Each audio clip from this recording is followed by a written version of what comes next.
Bonjour Marion. Bonjour David. Bienvenue pour les premiers coups de cœur des bibliothécaires. C'est un rendez-vous qui va devenir mensuel et dont vous allez nous présenter, vous ou d'autres de la médiathèque, les coups de cœur. Alors le premier ouvrage, donc, c'est Amélie qui nous le propose. Donc c'est 2120, le titre, de Sophie Richer. Donc c'est un livre qui est sorti en 2021, donc un livre récent, aux éditions Librinova. Ce livre, je vais vous donner un petit résumé rapide. Donc Artus a 14 ans et demi lorsque son grand-père, l'éminent virologue Pierre Javert, prend la douloureuse décision de l'endormir selon un protocole mystérieux. Son but, lui permettre d'échapper à l'effroyable pandémie qui est en train de ravager l'humanité. Artus se réveille 97 ans après, en 2120, et découvre un nouveau monde. Voilà, donc c'est d'actualité, on peut le dire. Voilà, donc Amélie a beaucoup aimé ce livre.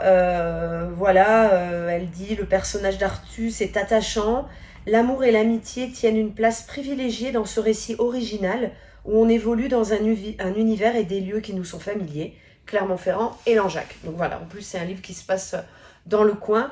Et Sophie Richer, peut-être il y a des lecteurs qui la connaissent, elle est professeure de lettres modernes au collège du Haut-Allier, en fait. Voilà, donc c'est une professeure et donc c'est elle qui a écrit ce roman, conseillé donc par Amélie aujourd'hui. Donc double coup de cœur, oui. Double littéraire et à la fois local. C'est ça, c'est ça. Donc à mettre entre toutes les mains des ados et même des adultes, nous dit-elle. Très bien, merci. Donc sur un autre univers. Alors un autre univers, donc là c'est un roman également qui s'appelle Ultramarin, qui est de Mariette Navarro et qui est édité chez Quidam Éditeur. Donc ça c'est mon coup de cœur, on va dire. Donc c'est un livre qui est sorti cet automne, qui fait partie de la rentrée littéraire de 2021. Donc comme vous pouvez le voir, c'est pas un livre très épais, c'est un livre qui se lit assez vite et facilement. L'écriture est accessible vraiment. Et l'histoire assez originale, ça se passe à bord d'un cargo de marchandises donc qui traverse l'Atlantique. Et l'équipage est essentiellement masculin, sauf la commandante, qui est une femme. Et il y a une demande de l'équipage qui demande à aller se baigner, à arrêter les moteurs du bateau et à aller se baigner. Et ça, c'est quelque chose qui ne se fait jamais. Déjà, on n'arrête pas les bateaux comme ça, c'est des cargos monstrueux. Et la capitaine, la commandante, accepte leur demande, arrête les moteurs, et donc tout l'équipage va se baigner. Et suite à cette baignade, il se passe des trucs un peu bizarres. Donc c'est un livre un petit peu surréaliste et qui est assez original, vraiment dans l'écriture et dans la façon dont le récit est mené.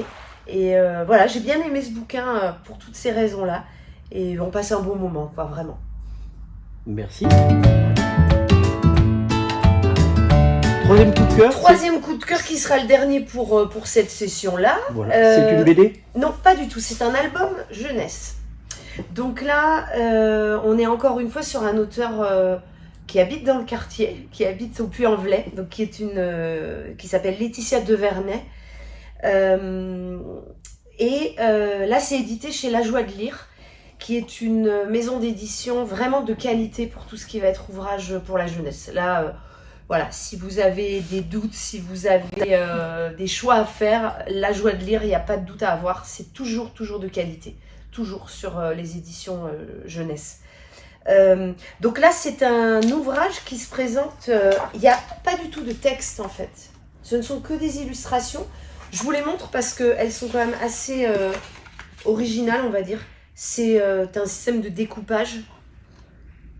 Voilà. Donc, ça s'appelle La danse de la mer.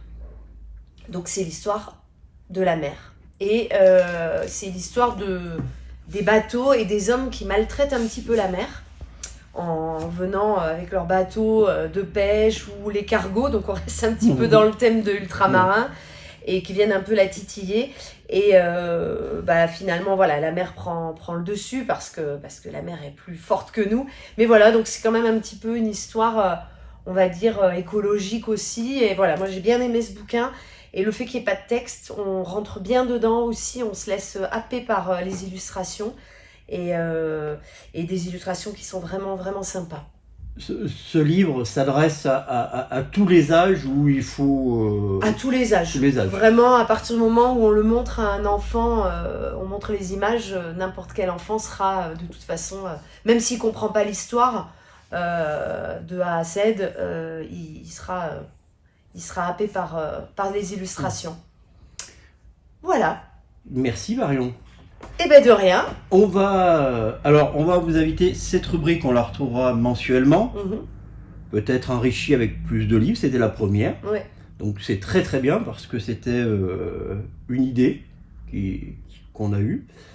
Ensuite, moi j'invite tous ceux qui vont voir la vidéo aussi à marquer peut-être leur coup de cœur, à partager aussi leur coup de cœur en commentaire. Voilà. Oui. Tout à fait, ouais.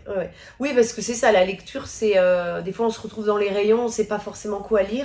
Et c'est vrai que ça permet de se laisser aussi emmener par des ouvrages vers lesquels on ne serait peut-être pas allé naturellement. Donc voilà, effectivement, les coups de cœur des lecteurs sont bien sûr les bienvenus. Voilà. Tout à fait. Et surtout peut-être amener aussi des personnes vers d'autres univers. On parlait de ces livres illustrés, de ces livres... Bon, pour le coup, on a 2 livres de personnalités locales. Voilà, ouais, tout à fait. Voilà. Alors n'hésitez pas. Merci encore une fois. Merci. Et à la prochaine fois. Et à la prochaine. Merci beaucoup. Merci. À bientôt.